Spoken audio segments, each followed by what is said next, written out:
Whether you're a new player struggling on the first level, or a seasoned veteran who's taking on the hardest challenges, Geometry Dash provides a unique experience to every player that chooses to play it. Depending on the paths that a player takes, getting better at the game can either be a straightforward grind or a reincarnation of the Tale of Sisyphus. Today, I'll give you my guide on how to get over that hill, with the goal that after the conclusion of this video, you're at least a little more confident in your ability to play the game. Let's jump right into it. As someone who's beaten the hardest level in the entire game, the first problem I see with newer players a lot is the urge to skip several easier levels, sometimes even entire difficulties, and play extremely difficult levels right off the bat, better known as jumping. It's been popularized by a select few players who have been able to accomplish such a feat and gone to be some of the best players in the entire game, but 98% of the time, you're jumping wrong. And 99% of the time, jumping just isn't worth it if all you want out of it is attention. To put it bluntly, nobody is really going to bat an eye in your direction if you jump from an easy demon to bloodbath. Why? Because such achievements have already been done in the past, with several players making grand leaps on the demon list. But apart from a few list points to your name and bragging rights to your friend group, you don't actually gain a whole lot from jumping just for the sake of doing so.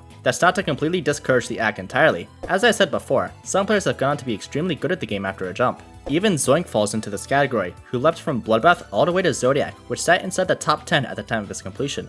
But not everyone is capable of performing jumps like this. Some choose to do a more moderate jump in the ladder of difficulty, which might not have as much satisfaction, but there's nothing wrong about doing this. Doing moderate jumps is just a natural way to improve your skill. Heck, that's even what I did multiple times, but I want to share my mistakes with you so you don't have to do them again. As someone who did perform a decent sized jump up to the hardest level in the entire game, there's a lot of misconceptions about jumping that I'd like to clear up, which I'll be covering later on. But if you'd like to see me cover some more tips on how to improve at Geometry Dash, why not subscribe to the channel? It takes one click and it really helps me out. Anyway, back to the topic at hand. So how exactly can you get the most out of your jump? The first step is, of course, to have a solid foundation for yourself already. Have some experience with playing some levels of high difficulty, wherever that may be for your skill level. Whatever difficulty you may be at, make sure that you have a solid understanding of the timing windows for each game mode and speed. This will allow you to create consistent visual cues that can turn hard or even frame perfect inputs into more consistent timings. For game modes such as the ship and the wave, those of which move freely across the screen rather than being bound by the laws of gravity, you'll want an understanding of your refresh rate's physics so you can understand how fast your icon moves. On higher refresh rates, these game modes feel more responsive as the game runs smoother, so they are much easier to control,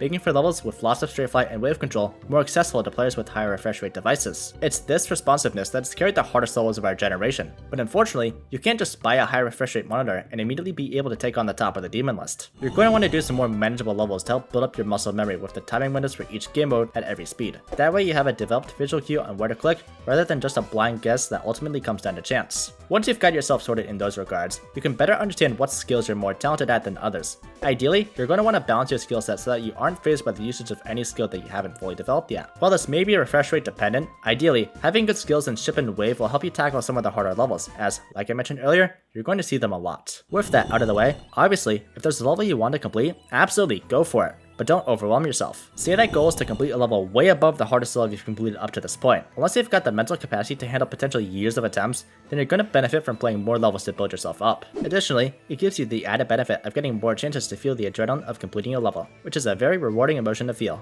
A good method to visualize this kind of path is to make a ladder that consists of levels to complete in a specific order to get you ready for a much harder level. They can consist of levels that are similar in gameplay to your end goal to better prepare yourself for the battles you'll be facing later on. Let's set an example. Say my end goal was to complete Sonic Wave, but in order to get there, I would build up my wave skills with more approachable levels that use the wave game mode, and make a ladder that would consist of these types of levels. Doing this would allow me to become more comfortable with the consistent difficulty of Sonic Wave, rather than being chucked into the fire and being left to fend for myself for tens of thousands of attempts. Obviously, that's just one example of a ladder. You can customize them any way you want, and feature any levels that interest you in some way. And have fun with it too. You don't have to force yourself to play anything you don't want to. Of course, the levels that are accessible to you are going to depend on the refresh rate you play on, but even if you have access to the FPS bypass, try and complete some levels without it first. A nice way to go is to start playing on VSync, and push yourself to complete as many levels as you can before reaching a plateau. Once that plateau is reached, switch over to FPS bypass and give yourself a second push towards the top. This is a strategy that is personally worked for me, and is suggested by other players as well. I'd beaten Plasma Pulse Finale at 144Hz before switching to the FPS bypass. From there, I made the fateful decision to grind out Tartarus, and managed to get very close to beating it after only a couple of weeks. But of course, there's another side of playing at a higher level than physical skill, that being the mental hardships that come with the game. Geometry Dash is a rage-inducing game at its core. And just because you've gotten past the majority of the difficult levels without many problems, that's not to say that you're going to have any mental struggle at all.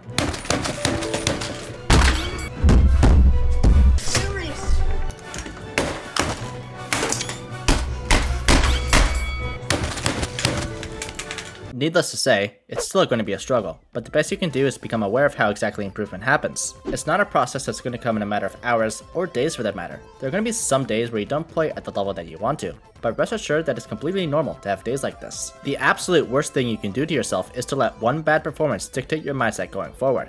It might seem like a difficult task, but if you have a bad day, the best you can do is forget about it and leave it in the past. And this also applies to the opposite scenario. You could have a really good session, which if you do, great job, but unfortunately, you can't expect to play at a consistently strong level. Try to keep your head free of any past sessions or any mistakes that you may have made, as failure to do this may result in the development of what's known as a mind block. Mind blocks are described as a mental block with a certain click, part, or even an entire level. This feeling of being unable to pass a given part of the level clouds a player's judgment, and only adds nerves to the player once they find themselves back in that circumstance, with fear of repeated failure overpowering the player and complicating matters further. You're going to want to do your best to avoid scenarios like this like the plague, as it's an absolute pain every single time it happens. Mind blocks alter your mindset, which in some cases can ruin entire sessions of play with no chance of recovery. If you find yourself in this situation, stop playing.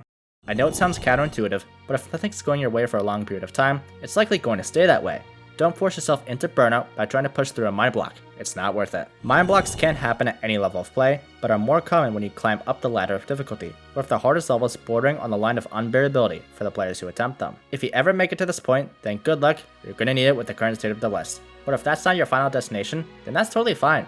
Play the levels that you have interest in, and don't force yourself with the levels that you don't think you would enjoy. Ideally, a good practice to avoid burnout is to not spend the entire day playing the game, and take breaks every now and then. It can be in intervals or however else you want to set it up, just don't always play for 6 hours at a time without a break, as that'll lead to trouble. I'd only be alright with playing for this long if I was either streaming, or I was highly confident that I would beat the level that I was playing. Normally, during my sessions of AREN, I would spend on average 2 to 3 hours starting off, but during the final push in the last 2 weeks, that number would grow up to 4 to 5 hour sessions. That's an okay ceiling playtime if your goal is to avoid severe burnout while also pushing yourself, but stamina varies from person to person. But enough about the mentality aspect, let's actually get into some helpful practice techniques that can make level completions come faster. Ideally, when faced with a new level, the first thing you're going to want to do is learn every part so you can get a gauge of where the hardest parts of the level are located. Once you've identified which parts are the most difficult for you, practice the fuck out of them. I and many other players find that practicing around the major choke points will better your chances at getting consistency in the long run. As far as playing from the beginning is concerned, don't worry about it. Get your footing in the later parts of the level, before prioritizing runs that are eligible for a completion. But that's not to say that you shouldn't play from 0% at all. Try and find the balance between the start and the later parts.